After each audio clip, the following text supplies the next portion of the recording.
The Wild Robot, of course, came out this weekend. Two very, very great reviews. Now, of course, a lot of the marketing, besides the plot of the movie, is that it's one of the best movies of the year. Now, of course, do I believe that? We'll talk about that later. But the reviews pretty much reflect that.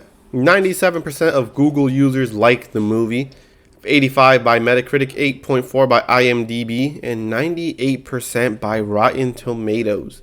Now, of course, 98% is on both sides. That's right. It's critics and people liked it 98%. That's crazy.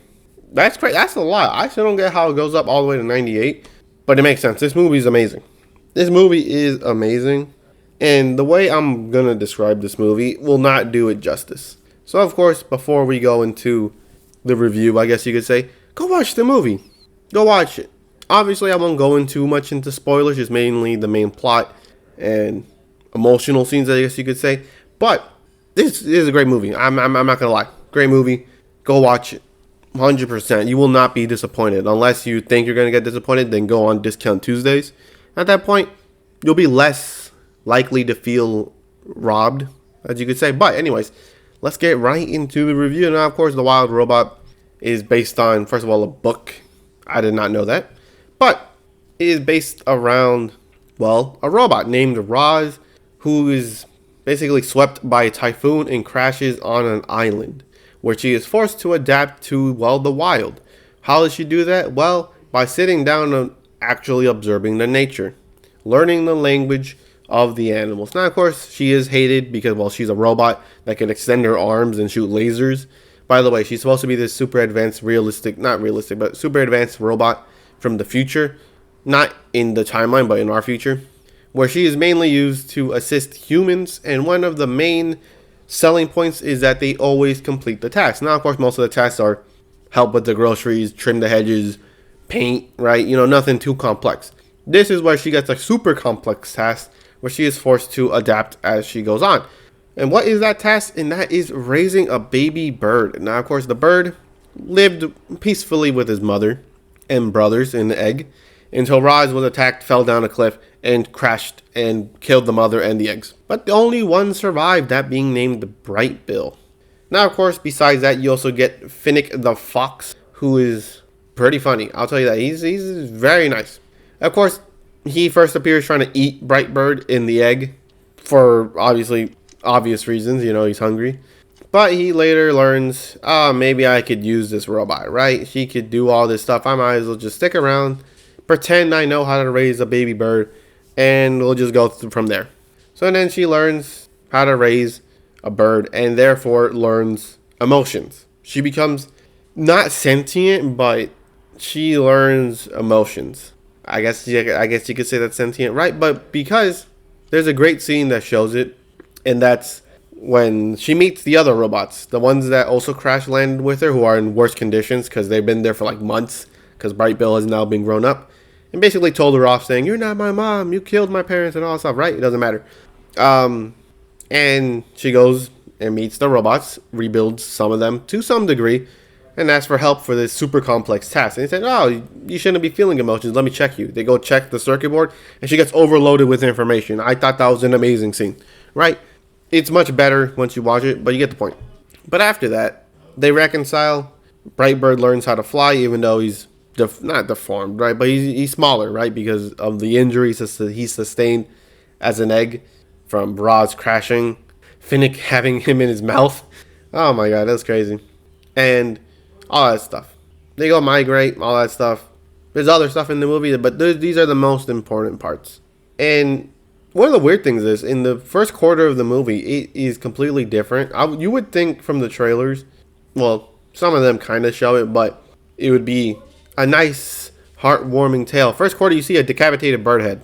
Yeah. And there's another joke where Pink Tail, aka a possum, basically talking about, and also giving the robot her first task, that being raising the bird, basically says, being a mother is hard. Being a mother of 7, you hear screaming and noises. Oh, I mean, a mother of 6. It's just like, bruh. And the first couple jokes with Pink Tail is how motherhood is basically horrible for them. But besides that, you also get introduced to a bunch of other side characters who are pretty funny and very heartwarming. It's a very touching story, if I were to say that. And to some people, I believe that they would shed a tear in this movie. It is that emotional. It gets you really invested into the story, and it really gives you a reason to, well, shed a tear. And now, of course, I don't know what I'm gonna name this one, but I was gonna name it the movie of the year. But I also watched Transformers 1, and that's why I had a little bit of trouble rating this movie, because I don't think I've given it a rating yet, to you guys anyways. That being because I gave Transformers 1 a 9 out of 10, and I still believe so, and I'm not lying, I'm not saying I'm going to change it, right? It's still a 9 out of 10. It's a phenomenal movie. It looks great. Great action, good dialogue, funny. You could say the same thing for The Wild the Robot. Not for the action, but before the emotion. Don't get me wrong, Transformers 1 definitely has its emotional scenes with Megatron and Optimus Prime. The Wild Robot definitely gets you in your feelings, right? But it's also beautifully animated. It is an amazing film to look at. Now, of course, a good looking film doesn't automatically make it a good film. You could polish a piece of turd a lot, doesn't mean it makes it any more or less of a turd, but it's just really great. The dynamics between Finnick and the robot, I guess you could say existential crisis, learning emotions. Bright Bill's little side story about being an outcast, it's great. It is amazing. The downsides, though, I'll have to say, is there is a scene at the end where the company, after Roz signals for them, because basically since Bright Bill told her off saying, you made me not belong with the birds, but you also don't belong here. So essentially, something like that, right? She learns maybe she doesn't belong here, right? Because she's a robot. She's not supposed to be in the wild. So she signals for the company. But we later find out she only did it for like 2 seconds. She regretted it, right? But it doesn't matter. The company comes and starts sending killer robots to start attacking them. Maybe a little bit unnecessary. It's not bad, though. I like the scene. But it seemed a little bit like a whiplash, I guess you could say. Maybe you didn't need that action scene. But it's not a bad part, right? Not too bad. Could have been switched, but I don't really know what they could switch it with. Other negatives, I guess how the island works afterwards, because they basically make a truce during winter that they live in the little hut that Roz made. But like they still kind of eat each other, so like shouldn't there still be? I get it, they make a truce, but imagine living in the same hut as someone that killed like your brother or something. I'll be like, bro, what? I'm not doing that. But besides that, there's really not too many negatives. Of course, there could be more negatives for like the book people being like, actually, it's not faithful to the book, which at that point, not my jurisdiction. That's for someone else. Someone else can do the differences between the Wild Robot book and the movie. That's someone else's jurisdiction, right? Not mine. But besides that, what rating I would give it? A 9 out of 10. It's really good. There's really no huge downsides to it, like other movies where it's super slow or not investing enough in like emotions and stuff. And this does everything almost like right. It's not too long. 1 hour and 42 minutes is perfect amount of runtime. Maybe the action scenes at the end, little bit weird to have it there, but whatever, right? It's in the future. By the way, I also forgot, the world of the Wild Robot looks amazing too, especially once the migration scene happens. You'll see it. Looks amazing.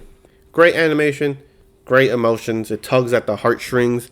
Great characters, great side characters, great subplots, you could say.